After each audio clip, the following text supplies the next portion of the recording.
Welcome back to the Deep Dive series, where each and every episode we take a look at a new NFL team and come up with a realistic outcome and prediction for them going into the 2022 NFL season. Keep in mind, every episode is not decided based on power rankings, but a draft order, because we're going to do a 2023 NFL mock draft based on my predictions at the end of this series. Also, prospect rankings for the 2023 NFL season, probably looking like mid-July with that. There's just a lot of guys I really want to check out, but be on the look for that. That's going to be a ton of fun as well. And we continue to talk about these playoff contenders. We talked about the Niners, we talked about the Steelers. Now we're on to the Vikings, a team I'm very excited to talk about, because I think in terms of this coaching staff, there's a lot to be positive about. So before we talk about the offense, what's crack-a-lackin'? It's your boy, Broshmo, just in case you did not know so. And let's talk this offense as they bring in Kevin O'Connell as the head coach, and the OC is Wes Phillips. If you're like, that name sounds familiar, it's because it's Wade Phillips' son. So Wes Phillips was the tight end coach last year for the Rams, also the passing game coordinator, to then who was the offensive coordinator for the Rams. And O'Connell comes over, he brings Phillips with them. They're going to be very like-minded in what they want to do, because they're just coming from a Super Bowl winning team that did exceptionally well on offense. So yeah, they're going to probably want to bring some of those concepts over here. Now, Sean McVay comes from the Kyle Shanahan or the Shanahan coaching tree. So there are going to be a lot of similarities, I think, from what we saw here with the Rams, as well as we've seen with the Niners. Of course, there's going to be different variants. Variants are going to do a few things differently, but we know we're probably going to see a lot of motion, a lot of pre-snap motion, a lot of movement. This is probably going to be a very zone-heavy blocking scheme. I think in this case, we're going to see a lot like a lot of three wide receiver sets. And I say zone blocking scheme because, like, Sean McVay, like what they do over in Los Angeles compared to like the wide outside zone blocking scheme you see in San Francisco, with the Rams, you see more of this outside and inside blocking scheme. And I think that's what we're going to see here in Minnesota as well. But they also want to utilize a lot of play action. This offense really relies on timing and rhythm. So I think the biggest question is, can Kirk Cousins be consistent? Man, guess we'll see with that. His anticipation is just going to have to be top notch. But I actually like Kirk Cousins. Kirk Cousins is always this fringe, like top 10, top 12 quarterback, it feels like, every year. It's just kind of become this meme where it's like, hey, you may feel like you want to move on from your quarterback, but just know Kirk Cousins is going to be good enough to put you at a position to get a quarterback. That's kind of the joke. But I think Kirk Cousins is a solid player. He's a guy I think that can lead a team to a Super Bowl, much like a Matthew Stafford, I would say.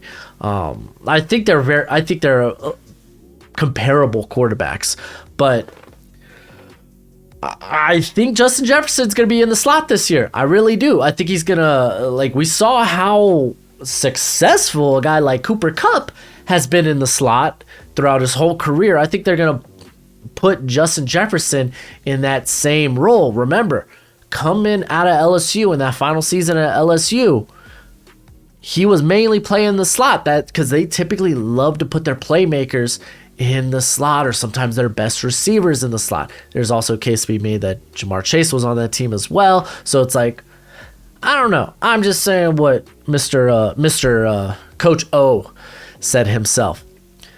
But other than Kirk Cousins, who,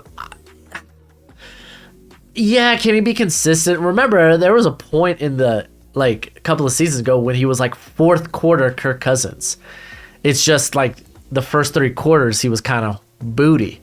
So it's like, I don't know. I feel like Kirk Cousins is such a meme quarterback, but like he's a quality quarterback. And I think this team, they got the playmakers, and I think they're good enough on the offensive line to be very good.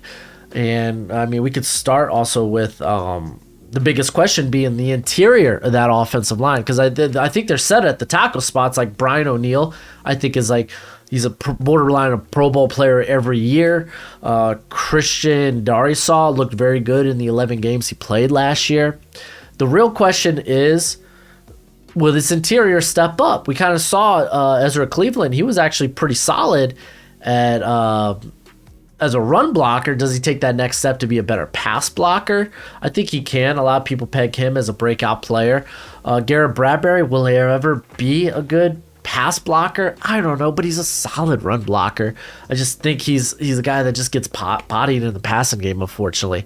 And then your next question is, who's our right guard? They drafted Ed Ingram, and I think he is going to be, because he fits this scheme very well.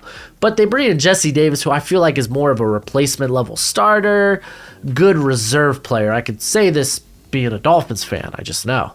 A guy that I really liked last year, obviously not because he played last year, but that I was high on in the 2021 NFL draft was Wyatt Davis. He's just never taken that step, and I don't think this is a good offensive. This in terms of the blocking scheme, I don't think it's very good for him. So I still think there's a lot of potential with Wyatt Davis. I just think it's probably not going to be here in Minnesota. He might end up moving on. They have okay depth. Really, the guys I mentioned there, Jesse Davis. I really like Verdian Lowe, the 6th-round pick out of Illinois, because this guy, he's got good length, and I think he could be a solid backup player in the league for years to come. This dude, he's a grown man. Like, I think he's like 23, maybe 24, maybe not 24 till later in the year, but he's already a father, a husband. He's ready to grab his lunch pail and go to work. I like that cat a lot. Obviously not that high of an upside, at least I don't believe that high of an upside, but I think he could be definitely a solid spot starter down the road, or even bridge starter. But they got Ali Oda, who wasn't that good at right guard last year, so he's moved out to tackle. Blake Brandel, a cat I've never really been high on. I think he was out of Oregon State. I could be wrong about that. But like, it's not like they got incredible depth there on the offensive line. Like, if there's an injury, then crap might hit the fan. But in terms of their like 5 starters, assuming Ed Ingram ends up being the right guard, I think this is a very solid offensive line. But you gotta kind of hope that, like, at least Cleveland or Bradbury takes a step up in play. I mean, and again, my money's probably on Ezra Cleveland. I like that. I like that cat coming out of Boise State. Now, the interesting thing is here that Wes Phillips is a former tight end coach, and we saw how involved in the passing game. Like, I was talking about Cooper Kupp, but Tyler Higbee was a big part of the Rams' passing game. Even Gerald Everett before he moved on. And you got Irv Smith Jr., who missed, I think, all of last year with that, was it a meniscus injury, I believe? Just correct me in the comment section if I'm incorrect. But yeah, like, you got to be looking for a breakout year from him. Outside of that, they maybe have a couple of guys I kind of like that Zach Davidson, who was at I think it was Central Missouri, who was just kind of a freak athlete, former punter, now tight end. Tested really well, but will he ever be ready to start? Nick Muse, I think, has a good case to be like a very solid player out of South Carolina. He was a former William and Mary transfer. And injuries kind of played a big role into why we didn't really hear much about him over the last couple of years. So maybe he's a guy that can emerge. I don't know. We'll see. They bring over Mundy, who's a former Rams guy. Again, man, these guys want to bring in their former players, guys that they're familiar with. But I think Irv Smith Jr. could definitely play a big role. Again, Justin Jefferson, I really do think he's going to play at least a bulk in the slot this year. You got KJ Osborne, who actually had a pretty good year last season. Some would consider it a breakout year. I think he had, what, I want to see his exact yard total. Was it 655? Yo, good on you, bro. Good on you. Not much after the catch in terms of forced missed tackles, but that's solid. Have him outside with Adam Thielen, who probably, if not injured, would have been their 1,000-yard receiver last year. I think there's maybe questions about the depth here at wide receiver. Kind of sort of, I don't know, Amir Smith Marsetti, I feel like is a guy that plays more, should be more in the slot. He's going to be more of this return guy, a guy that really creates after the catch. But like he only had a few receptions last year, like 5 receptions, went for over 100 yards, but he had 2 touchdowns in that case. But to be fair, a lot of his snaps came on the outside, but he also saw less than 100 snaps receiving last year. So maybe that's a guy that steps up. You always got BC, but he's kind of just a solid depth player. You got Albert Wilson. Yo, watch out, man. When healthy, Albert Wilson ain't half bad. He really ain't. Jalen Naylor, they drafted in the 6th round. He's more of this speedster vertical threat. They bring in Tristan Jackson, former Syracuse cat that had a lot of upside. Just things haven't worked out for him. So there's some names there. But, I mean, you got Adam Thielen, Justin Jefferson, and emerging KJ Osborne. I think Smith Marsetti could be legit. Albert Wilson. I think they got players there. I didn't even mention Blake Proel. But they got players there. You talk about Dalvin Cook. Maybe they do a lot of fun things with him. I think they're going to get more of they're going to take some of that weight off of Dalvin Cook in terms of him just having to carry the load as a pure running back. As we've seen, Alexander Madison could be solid in that role. I'm going to butcher the former Iowa State running back, but I'm going to just going to Dwayne Woo? I don't know. We saw him as a kick returner, just return man in general.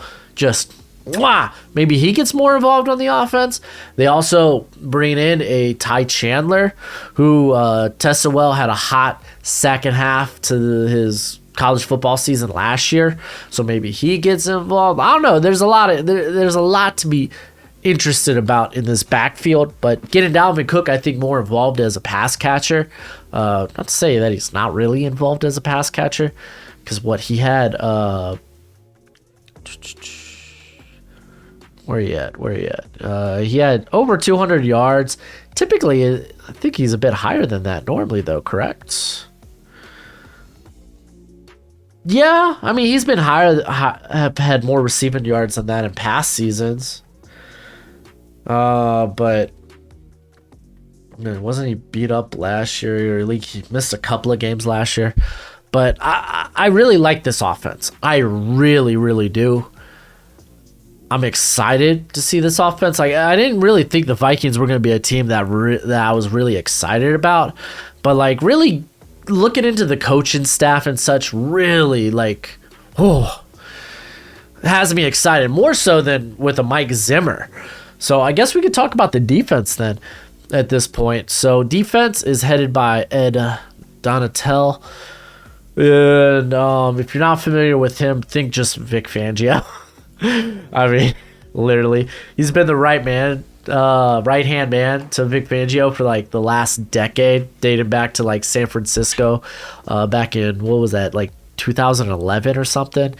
But we're probably going to see a very similar scheme to Vic Fangio, where it's going to be kind of like this 3-4 front, but it's a little more complex than that, especially when it comes to the coverage, because they'll show you a lot of different looks in coverage. We'll see cover one, we'll see man coverage, we'll see zone matching concepts.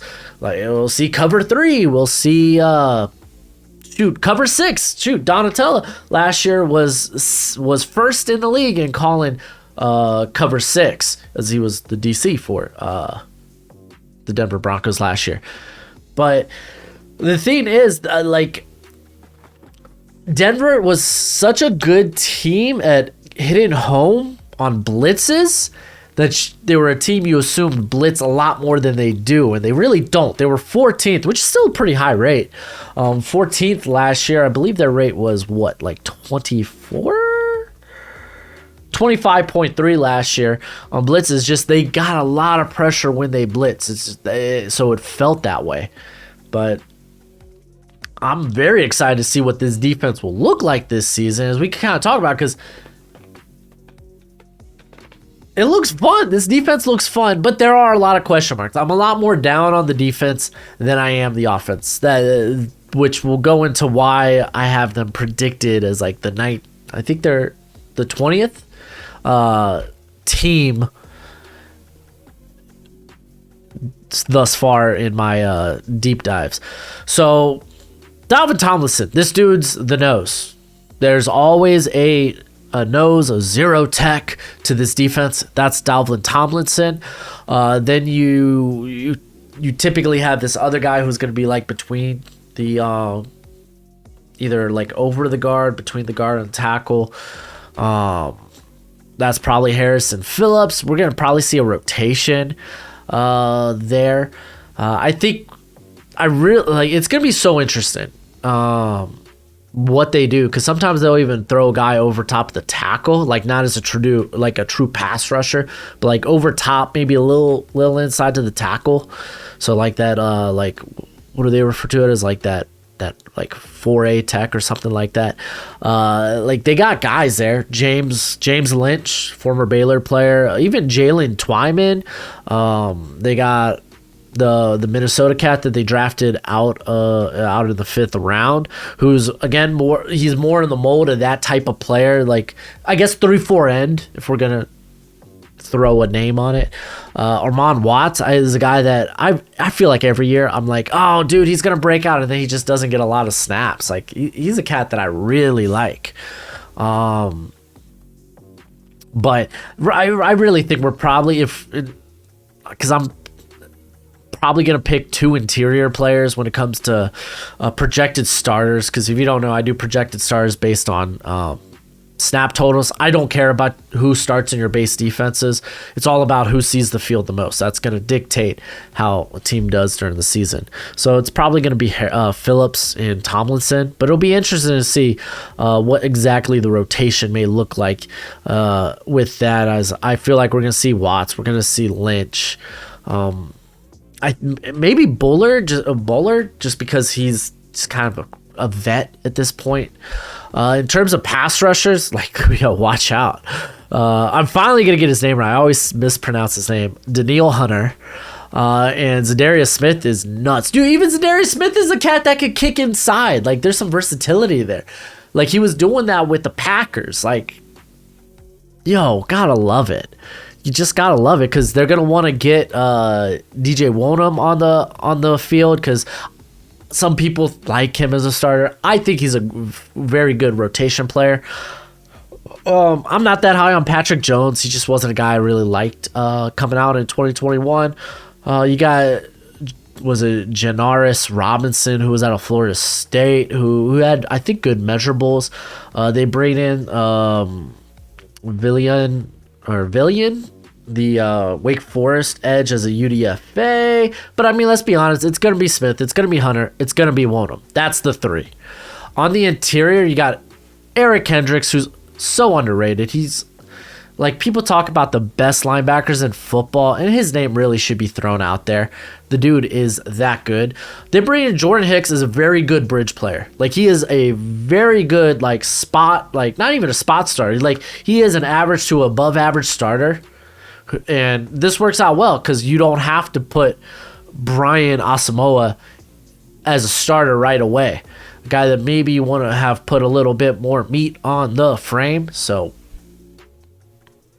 that's legit. That's dope. And I didn't even mention, like, Zadarius is also a guy they don't mind dropping in coverage. Like, you saw that with Green Bay, and he kind of that kind of fits what they did last year with Bradley Chubb. So I should put that out there.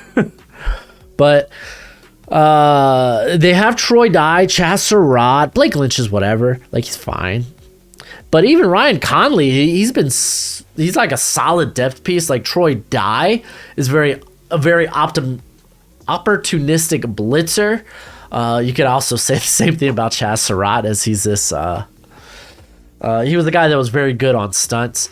But at least with Surratt, he was a guy that needed to put more meat on his bones. You might say the same thing about Brian Asamoah, but regardless, like Hicks, Kendricks, very solid there.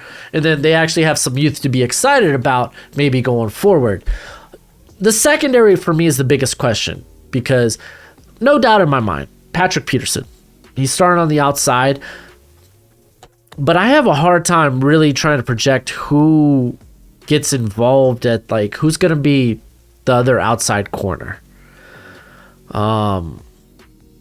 Like Cameron Dantzler, you got Andrew Booth. How good do they feel about him health wise to put him out on the field?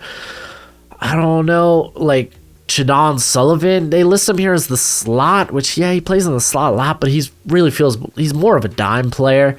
Like I think you could do better in the slot, so maybe you put like a Patrick Peterson in the slot. Shoot, like they have Lewis Seen, a guy they could throw in the slot. Harrison Smith, a guy that can play in the box. You got Cameron Bynum, former outside corner. How many slot reps did he see last year? Because he saw time because of injuries last year. There, let's check this out real quick. Okay, he saw like 35, so he was mainly playing deep. So it's probably Harrison Smith. Maybe Lewis Seen. Maybe Lewis Seen is the guy. Because I really feel like Lewis Seen and Cameron Bynum are going to see the field a ton. I don't know. This is going to be interesting what they go with when it comes to their secondary. Especially in sub packages, but yeah, like I mean, Cameron Dantzler, Andrew Booth, Patrick Peterson, that's fine. You got Caleb Evans, who I think is probably a solid like depth player. He's gonna be a solid depth player in the league for years, but I don't think he really has that high upside. Finally, someone to knock freaking Chris Boyd down the depth chart and maybe not make this team. But I'm kind of a fan of Nate Hairston, a guy that feels like he's been around the league for a minute. I believe he was in Indianapolis to start his career. Harrison Hand, he's been solid when called upon, even though those times are few and far between. Like, I don't know, man. Like this secondary, like they have names. Will they produce? That is the question. How many snaps do you see Harrison Hand? Oh, you didn't see too many. Was it the year before? It's a former Temple guy, right? Yeah, former Temple guy. Okay. Yeah, so okay, it was 2020 where he saw, I wouldn't say significant snaps, but he looked pretty good in the snaps he did see. Okay. So regardless, very like it's a good depth piece, more probably a special teamer. But interested UDFA they got here in Mike Brown. Mainly was a box guy at Miami, Ohio, but does he make the squad? Probably not. Like, you know, you got Seen, you got Harrison, you got Bynum. So then who's the next guy? Like, you got Dorn, you got was it Medalist? Aren't those both? No. I was gonna say both former Illinois guys. But I think Medalist was a Michigan? And I know Dorn was North Carolina. Okay. I don't know why I have Illinois on the mind right now. But overall, when it comes to this defense, I feel good about the pass rush. I feel good about the run defense. The question will be coverage. Can they hold up in coverage? Because okay, they bring back Patrick Peterson, who's really like at this point in his career is like, okay, it's whatever. It's not the Patrick Peterson of old, but enough to put him out there as like a starter. And then you're gonna throw Cameron Dantzler out there, who's honestly he was one of my favorite players from their draft. What was this, like 2 years ago now? And I thought he was all right last year. I think he led them in pass breakups with 6 last year. Yeah, and I don't count interceptions as pass breakups. Interceptions are interceptions. So he was actually tied with Xavier Woods, which I'm surprised they let that cat go. But I mean, they got Lewis Seen. What am I saying? But yeah, so it's like Cameron Dancer, or are you going to rely on a rookie on the outside there? I don't know. But I mean, I will say this. Andrew Booth, coming from a very zone-heavy scheme at Clemson, I could see why that they went out and got this cat. It makes a ton of sense. So I feel a bit better about the defense, but I'm at this point where it's like with these teams where it's like these are borderline playoff contenders, teams I could see in the thick of things, teams that I could see probably winning double-digit games that I just happen to be lower on than other teams. So let's go ahead and just get to my projected starters, and I just kind of said how I did this is based on who's going to seal the field the most and not based on your base defense starters, or I only care about people that are going to see the field. Like, that's what's going to dictate how well you do. Not like, well, this is the guy who's starter in our base defense, but he only plays about 20 snaps a game. It's like, yeah, I don't care about that. So let's go ahead and get it started with the offense with Kirk Cousins, Dalvin Cook. Like I said, Justin Jefferson, I have him being in that slot for the Vikings next year. Adam Thielen, KJ Osborne. And then I have Irv Smith Jr. at tight end, Christian Darrisaw, Ezra Cleveland, Garrett Bradbury. Ed Ingram, man, I think they're going to give him the go-ahead at right guard. And then Brian O'Neill. Looking at the defense, I got Danielle Hunter, Zadarius Smith, Dalvin Tomlinson, Harrison Phillips, though I think we're going to see a very good rotation there. I really think Tomlinson's going to be the snap getter when it comes to the interior offense, just because there really isn't a good player on the roster that could do what he can at the nose. Then we have Eric Hendrickson, Jordan Hicks, and then, man, this is tough call on the secondary, but I went with Patrick Peterson, Andrew Booth. I really like Chandon Sullivan. I think like he's gonna be playing like a slot or a nickel or dime type of role. So maybe they end up having 3 safeties on the field more times than not. But for now, I'm going to go with Sullivan, with Cameron Bynum kind of being a close second. Then Lewis Seen, Harrison Smith. Let's go ahead to my predictions, as I have the Minnesota Vikings going 8-9. Look, so close to that 500. Just missing out, but I have them basically, they're 3-7 against winning teams. That's kind of the Achilles heel when it comes, I think, to the Vikings. I think they're going to be good against bad teams, but when they have to really face those really good teams, they're going to struggle. I got them 3-3 in the division. This Eagles team, man, is a tough call for me. They really are. We'll get to them when we get to them, but I get why people are excited, but at the same time, I'm not that excited. But I got them losing to the Packers at the beginning of the year. I think I have Vikings winning their second game. No, I don't. I have them losing at the end of the year, too. So I have them getting 2 wins on what? The Lions? Yep, the Lions. So, I mean, quite easily they could go. They could split with the Packers. I don't know. I still think 3-3 in the division is a safe call. I got them beating the Saints. So they start the year out, going into the bye, 3-3. Got y'all losing to my Dolphins. Fins up, baby, fins up. Call me a mark. That they're a good team. And then I have them losing to the Cardinals. So this is Cardinals with D-Hop back, as he misses the first 6 games. I got them having a bad loss to Washington. Again, that's a Washington team. That's the thing, dude.